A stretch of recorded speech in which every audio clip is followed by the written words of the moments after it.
Olá, boa tarde. O seu Giro da Semana está no ar. Veja alguns destaques desta edição. 10 mortes por influenza foram registradas este ano aqui em Feira de Santana. Pesquisadores descobrem neurônios relacionados à compulsão alimentar. Abertas as inscrições para casamento coletivo em Feira de Santana. Voluntários prestam apoio a pacientes em tratamento contra o câncer. Feirense vai em busca da coroa do concurso Miss Bahia. Veja estas e outras notícias a partir de agora no seu Giro da Semana.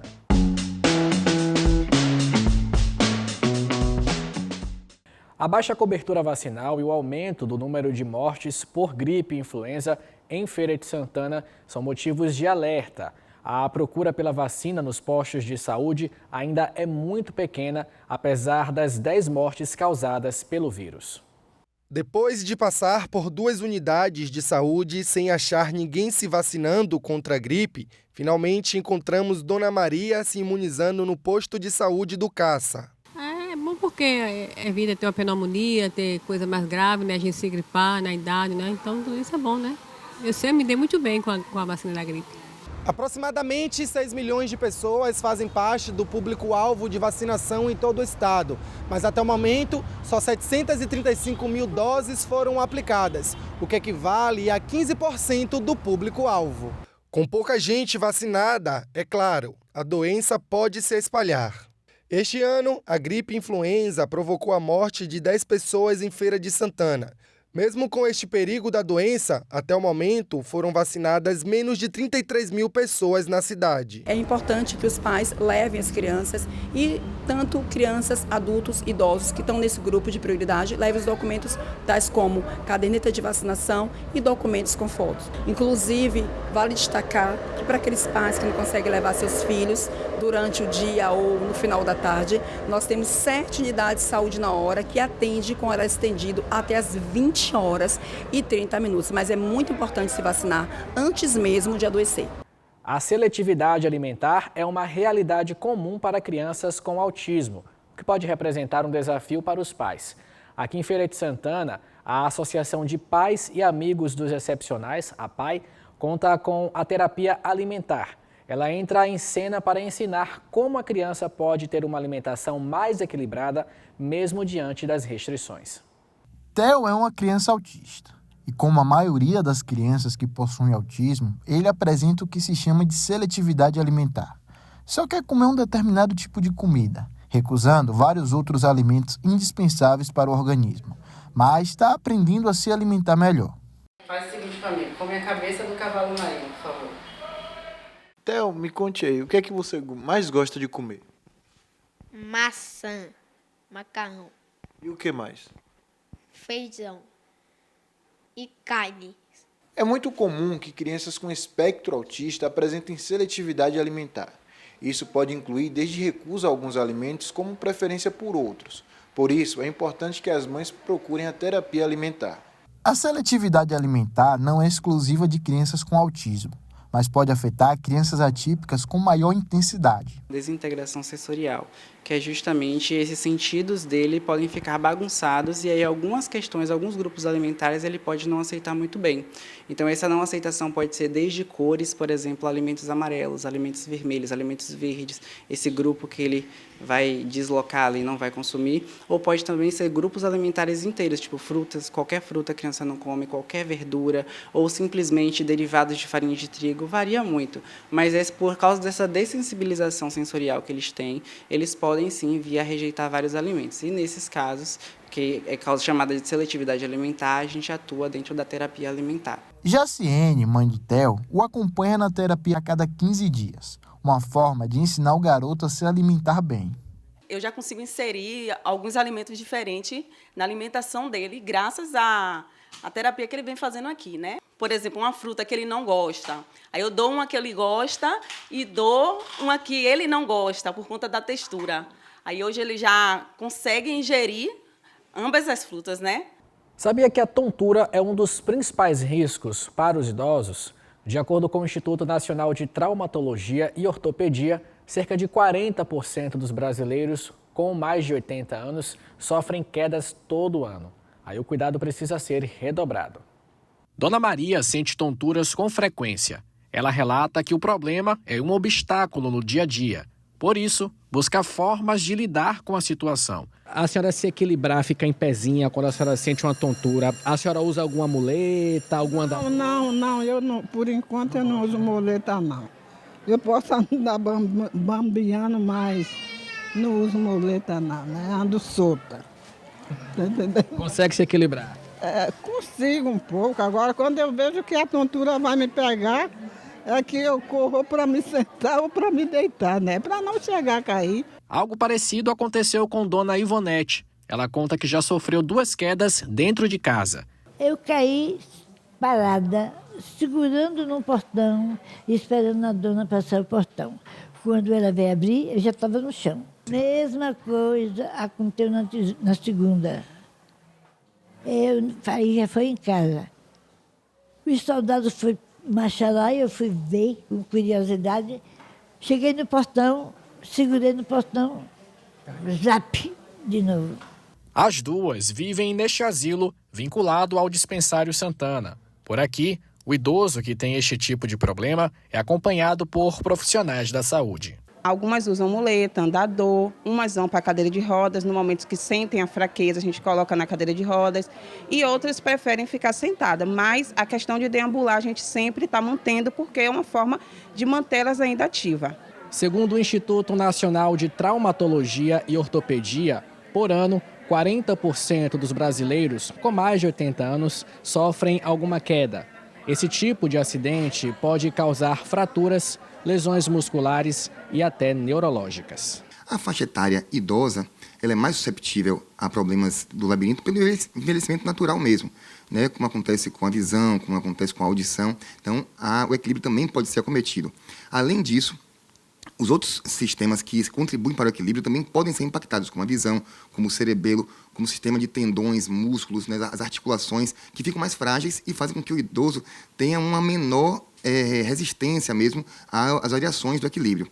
Este ortopedista explica quais procedimentos devem ser adotados para prevenir acidentes com idosos, principalmente dentro de casa. A gente tem as medidas preventivas, né, que são justamente colocar corrimãos, né, disponíveis para o idoso, ter atenção com tapetes, ter atenção com piso molhado, com piso irregular, fazer com que esse idoso ele tenha uma rotina de exercício físico, acompanhado por um profissional, né, que esse idoso não tenha desnutrição, ele tenha uma alimentação balanceada, adequada para ele.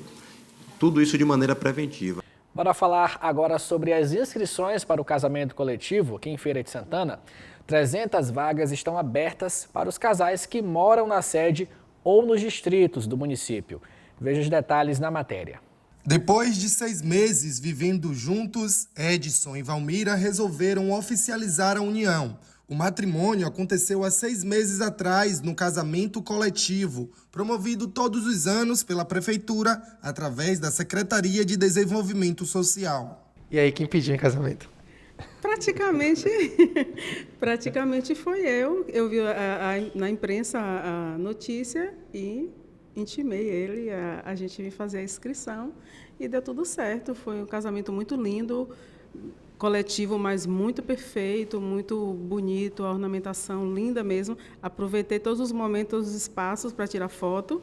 Foi maravilhoso. O projeto Casamento Coletivo já está com as inscrições abertas até o dia 21 de junho e poderá se inscrever qualquer casal que tiver acima de 18 anos. Ao todo, serão oferecidas 300 vagas.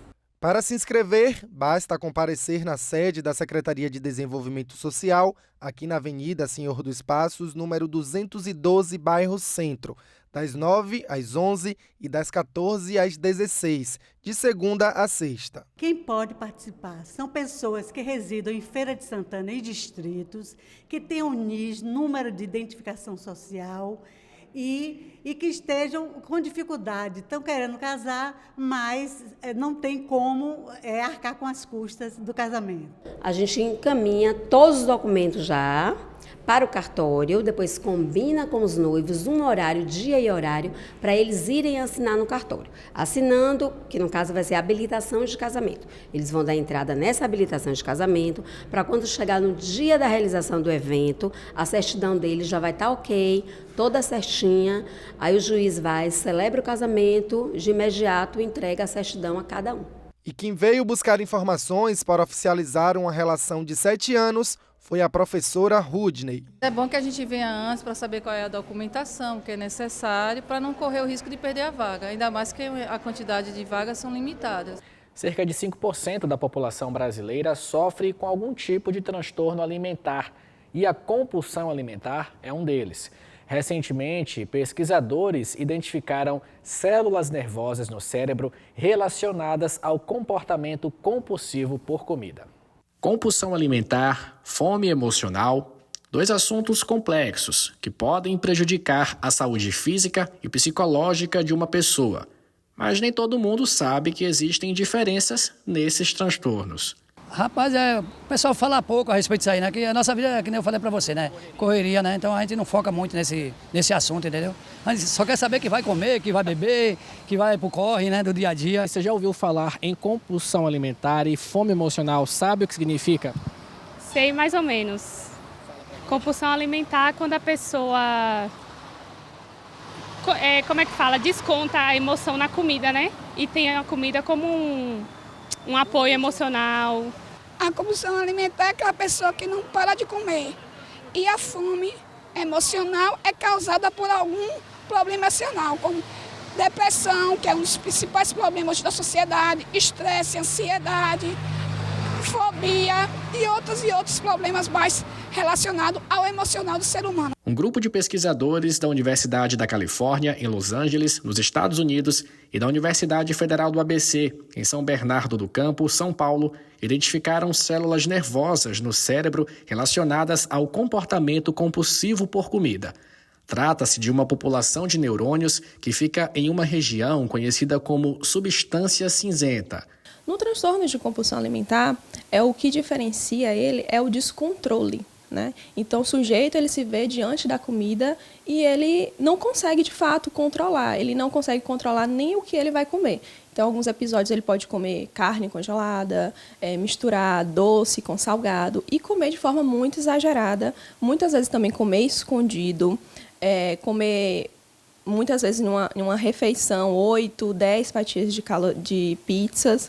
Então, é algo realmente que é uma doença, né? A Associação Brasileira de Psiquiatria estima que mais de 70 milhões de pessoas em todo o mundo sejam afetadas por algum tipo de transtorno alimentar, como anorexia, bulimia e compulsão. Esta nutricionista explica que esses tipos de transtornos dão alguns sinais no corpo humano. E para identificá-los e ter um diagnóstico preciso, é necessário procurar um especialista na área. O indivíduo ele faz consumo de quantidades exacerbadas de um determinado alimento, independente se é doce, se é salgado, até mesmo as refeições de almoço, janta, mas em quantidades exacerbadas que eu e você, que não apresentamos a questão da compulsão alimentar, não comeríamos. E quando come de uma forma tão acelerada que ele não consegue identificar o seu ponto de saciedade.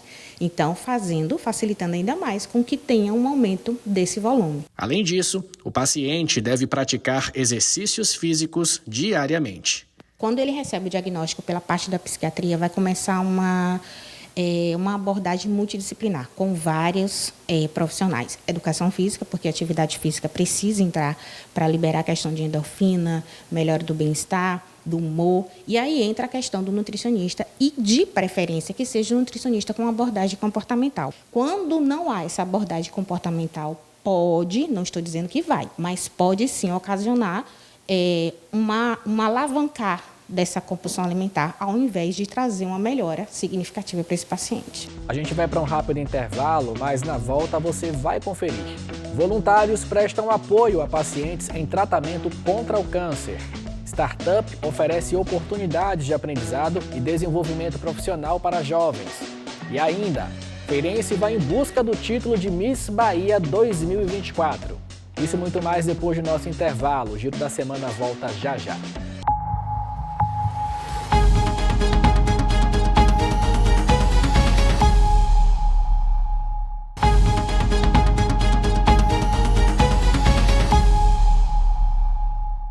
E o nosso Giro da Semana já está de volta e com uma boa notícia para você que busca oportunidades no mercado de trabalho. Uma startup aqui em Feira de Santana abriu inscrições para programas voltados à aprendizagem e desenvolvimento profissional na área da tecnologia. A gente acabou de lançar os 2 programas. Um é direcionado para os jovens que estão no ensino médio, está finalizando o ensino médio ou já finalizaram, que é o Jovem Tech, que está direcionado a jovem aprendiz. A gente tem uma faixa etária de idade para ingressar nesse processo, que é de 14 a 24 anos. Então, quem tiver nessa idade pode participar. E a gente tem também o Hugger Start, que é para estagiários universitários, que já estão cursando o ensino superior e dentro da sua área ele pode estar estagiando aqui conosco. Para o candidato acessar, fazer toda a parte de inscrição, é só acessar o nosso site. Lá tem a página Trabalhe Conosco e ele vai poder fazer a inscrição tudo direitinho. Tem um link lá direcionando para estágio e para jovem aprendiz também. Qual o valor da Bolsa Auxílio? A Bolsa de Jovem Aprendiz está em torno de 620, e claro que tem alguns outros benefícios também. E a de estágio está de R$600. A gente vai fornecer também equipamento de trabalho para essas pessoas, a vaga é 100% home office e tem alguns outros benefícios também voltados para auxílio de internet e tudo mais. Qual o período de contrato? Até 2 anos. Carga horária de trabalho, como é que ficam essas questões? Pronto. Do Jovem Tech é 4 horas diárias e para o programa do Jovem Start, que é estágio, é de 6 horas diárias. Quais as etapas para essa seleção, Ramília? Até o dia 15 a gente está no processo de inscrição. Após isso, a gente vai para o processo seletivo e a gente tem etapa de entrevista com a nossa recruiter, etapa de entrevista com o líder da área e alguns testes que é teste técnico voltado à área que a pessoa vai estar ingressando. Para o Jovem Tech também a gente vai ter um momento de entrevista, um processo, uma dinâmica presencial. Para o estágio vai ser 100% online. Gratuito, não é isso? Gratuito, isso, gratuito. Depois de passar por uma importante revitalização, vai ser reinaugurado aqui em Feira de Santana um dos mais importantes símbolos da história do município, o majestoso Casarão Froz da Mota, construído no início do século passado. Um dos mais importantes patrimônios históricos e arquitetônicos de Feira de Santana, este belo casarão foi construído em 1902 pelo coronel Agostinho Froz da Mota, imitando um casarão que ele conheceu na Alemanha. Em 1923, ele passou por uma reforma, ganhando a varanda e essas pinturas a óleo. Em 1924, o prédio foi reinaugurado já como residência de Eduardo Froz da Mota, filho do coronel Agostinho. Durante muito tempo, o casarão foi palco de festas glamourosas e de importantes decisões políticas. Ela representa muito para a cidade de Feira de Santana, além de ser um imóvel único, à época da opulência dos fazendeiros, dos comerciantes, daquele início de século. Agora, em 2024, o casarão completará 100 anos de reformado e está passando pela segunda revitalização, orçada em R$300 mil. No primeiro, nós gastamos em torno de R$1.240.000 na primeira. Agora, nesta reforma, nós estamos gastando em torno de quase R$300 mil. A ideia é manter no seu estado inicial. Aqui, se o seu filho chegar hoje, se o seu neto chegar amanhã, ele vai ver o original, inclusive nas cores. E agora, que depois que fez a limpeza do assoalho, você vê que é totalmente original. Tombado pelo Instituto do Patrimônio Artístico e Cultural, o casarão é administrado pela Fundação Senhor dos Passos, que mantém em suas instalações o Núcleo de Preservação da Memória Feirense Rolim Pompino, em homenagem ao primeiro historiador de Feira de Santana. Um projeto aqui em Feira de Santana tem ajudado pessoas em tratamento contra o câncer a vivenciarem esse período tão difícil de uma forma mais leve. A Oficina dos Anjos faz doação de turbantes, bonés e distribui lanches. Um verdadeiro exemplo de solidariedade. Uma fonte de esperança e apoio para os pacientes portadores de câncer que fazem tratamento aqui na Unidade de Assistência de Alta Complexidade em Oncologia, a UNACOM. Juntos, eles formam a Oficina dos Anjos. O grupo existe aqui em Feira de Santana há mais de 8 anos e conta com uma equipe composta por 40 voluntários. Eles distribuem lanches, turbantes e bonés para os pacientes portadores de câncer. Nós temos distribuído aos pacientes, primeiramente, muito carinho, muito amor, o apoio emocional. Temos abraçado cada paciente, caminhado com eles dentro da possibilidade. Normalmente nós estamos 2 vezes a cada 15 dias aqui nessa unidade da Unacom e também lá no Hospital Estadual da Criança. E nos meses, como o mês do mês de maio, que tem o Dia das Mães ou o Dia dos Pais, então nós temos um dia especial. Então seria uma terceira vinda até aqui. E nesse dia nós oferecemos alguns serviços, além desses nós também oferecemos corte de cabelo e outros cuidados também. Edivânia faz parte do grupo desde o início. Ela conta que decidiu se juntar ao projeto depois de testemunhar de perto a luta corajosa da prima contra a doença. Na verdade, quem fundou foi Fátima, uma vizinha minha. E aí foi chamando vizinhos, conhecidos, e o grupo começou de 4, 5, 6. E através do pastor Jamil da Igreja Primeira Batista, hoje está um grupo grande para honra e glória do Senhor, né? Todo o material confeccionado, além dos lanches distribuídos, são custeados pelos próprios voluntários. Os voluntários mensalmente eles doam um valor que às vezes nós conseguimos fechar as contas e às vezes nós dependemos sempre de alguém que faça algum tipo de doação. A iniciativa é elogiada pelos pacientes. Sem esse coisa que a gente não seria nada, né? Porque nem todo mundo tem condições e graças a Deus somos bem atendidos aqui. Seu Manuel, que também faz tratamento aqui, já tinha ouvido falar sobre esse trabalho. E, na oportunidade, aproveitou para conhecer o grupo de perto. Estou vendo aí que é bom mesmo. Eu pensava que era conversa, né? Não, é verdade mesmo. Eu acho bacana, adorei. Trata as pessoas bem, alimenta as pessoas. És fiel em todo tempo. Em todo tempo tu és tão bom.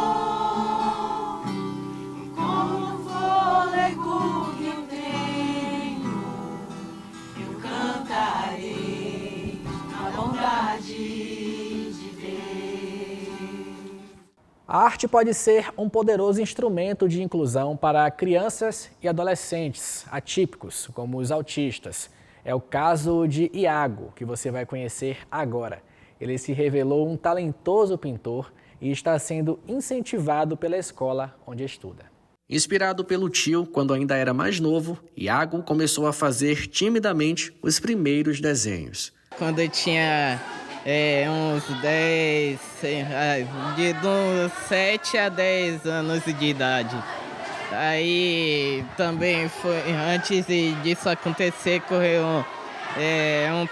uma época difícil de sofrer bullying na escola. Nessa época eu também me trancava no quarto, que era a única hora assim que eu sentia paz mesmo. Ele, a partir dos 12 anos que a gente começou a pesquisar e fechou o diagnóstico tem pouco tempo, sobre o déficit intelectual e o autismo.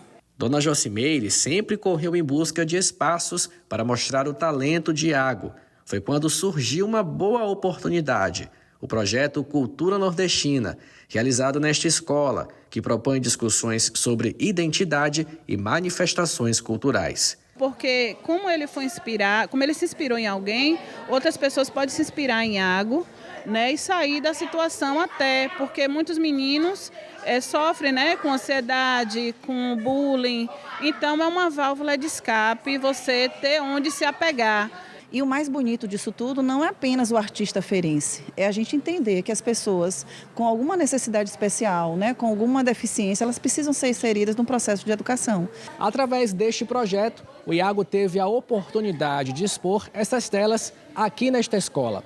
São pinturas de rostos, paisagens e de personagens infantis.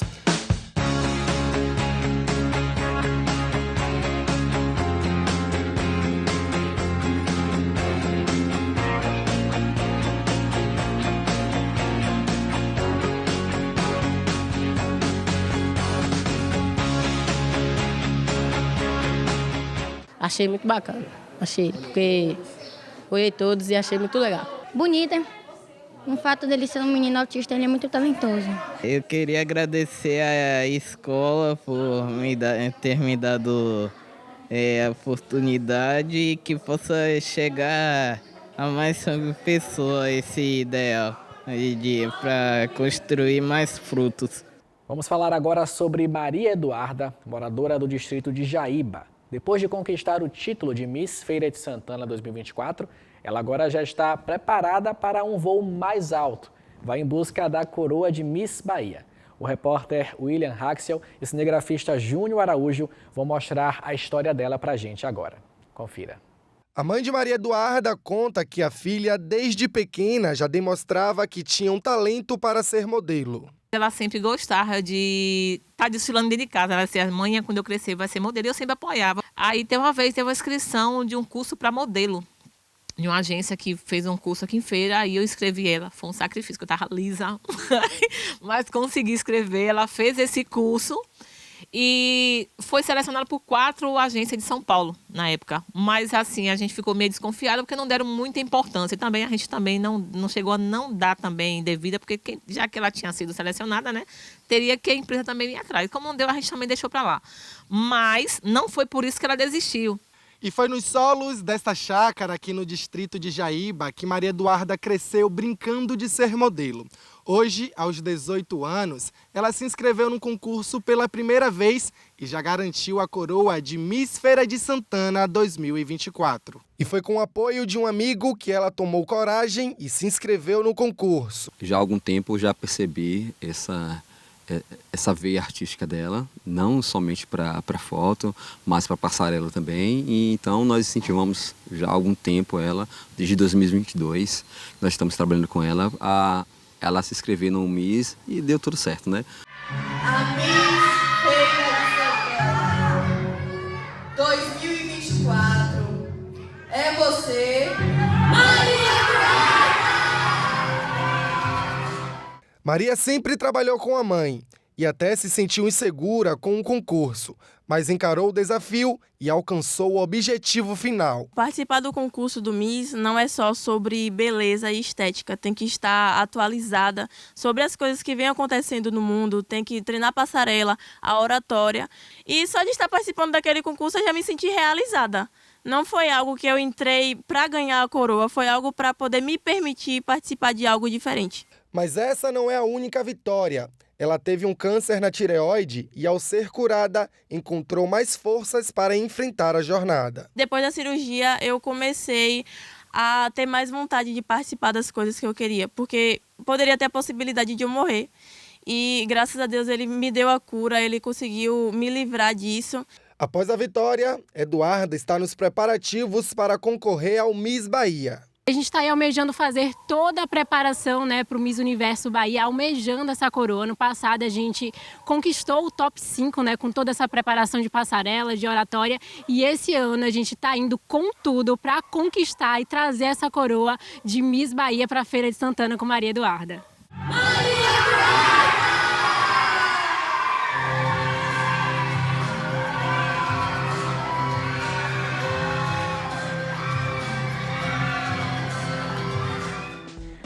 Uma excelente tarde para você e até a próxima semana.